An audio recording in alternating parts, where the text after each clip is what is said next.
मानव जी, आप जिस संविधान निर्माता डॉक्टर बाबा साहब अम्बेडकर जी की बात कर रहे थे, उन्हीं के प्रपौत्र एडवोकेट प्रकाश अम्बेडकर जी सवाल उठाते हैं कि भारत टूटा कहाँ है? क्या भारत टूटा है जो आप जोड़ना चाहते हो, या यूं ही चिंदी का सांप बनाना चाहते हो? अब उनके बारे में मुझे कुछ कहना नहीं है, मेरे बहुत अच्छे मित्र हैं प्रकाश अम्बेडकर जी। मैं इतना ही कहूँगा कि जो आदमी आज कोई भी सामान्य आदमी आँख खुली रखकर इस देश में देख रहा है, वो इस देश के मुस्लिम की अवस्था और क्रिश्चियनों की अवस्था तो देख ही सकता है। उसके लिए अलग से विचार करने की आवश्यकता नहीं। अब कितने लोगों के क्या-क्या स्टेटमेंट्स आपको गिनाएँ, कितने प्रसंग गिनाएँ, किस ढंग का डर निर्माण किया गया, कोविड के समय में भी और बाद में भी। इन लोगों के कारण कोविड फैल रहा है। एक्शंस ली गई है, जेल में ठूसा गया है। औरंगाबाद हाईकोर्ट ने लताड़ा है सरकार को,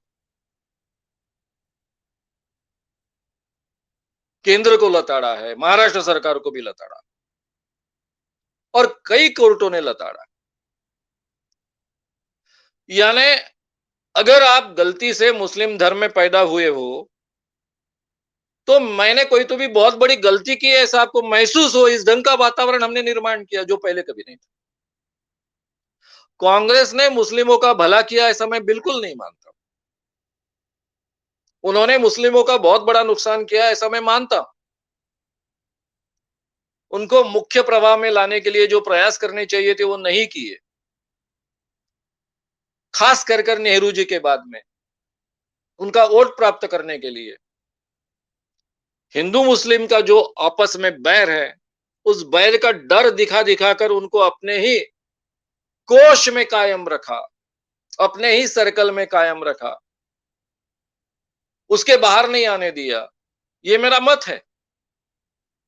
लेकिन उन्होंने इतना डर उनके मन में पैदा नहीं किया कि उनको ऐसा लगे कि इस देश के हम नागरिक ही नहीं। ना हिंदुओं के बारे में ऐसा उन्होंने किया। आज हिंदुओं को ऐसा लगता है कि ये देश मेरा है और सारे के सारे मुसलमान इस देश के दुश्मन है।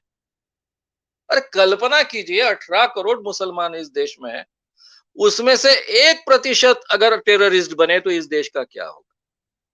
1% केवल, 18 लाख केवल। अगर 18 लाख टेररिस्ट बने, ना आप आराम से जी सकते हो ना मैं आराम से जी सकता, फिर भी उनको पूरी तरह से नकारते। मैं एक छोटा सा प्रसंग आपको सुनाऊंगा हेमंत करकरे जी का।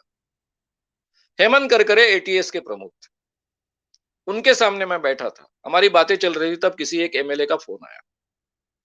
वो केवल एमएलए नहीं थे, पुराने मंत्रिमंडल में मंत्री रह चुके थे। अब कांग्रेस का गवर्नमेंट, लेकिन पहले के पुराने गवर्नमेंट के एक मंत्री, उनका फोन आया और फिर उन्होंने वो हमेशा का एक प्रसिद्ध वाक्य उनको सुनाया।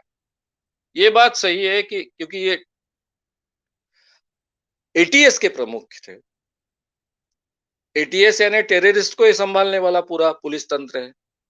तो उन्होंने कहा कि ये जो मुसलमान लोग होते हैं ना, सही है कि हर मुसलमान टेररिस्ट नहीं होता है, लेकिन हर टेररिस्ट कैसे मुसलमान होता है?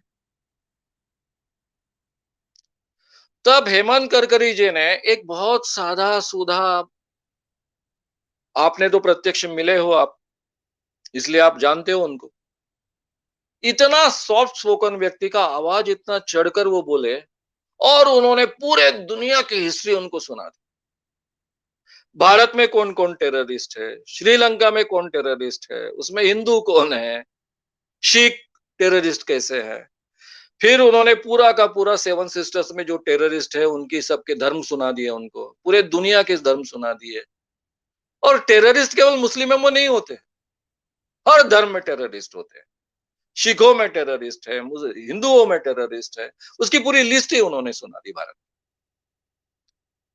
तो हमारी ये जो धारणा हम निर्माण करते हैं कि मुस्लिम यानी टेररिस्ट,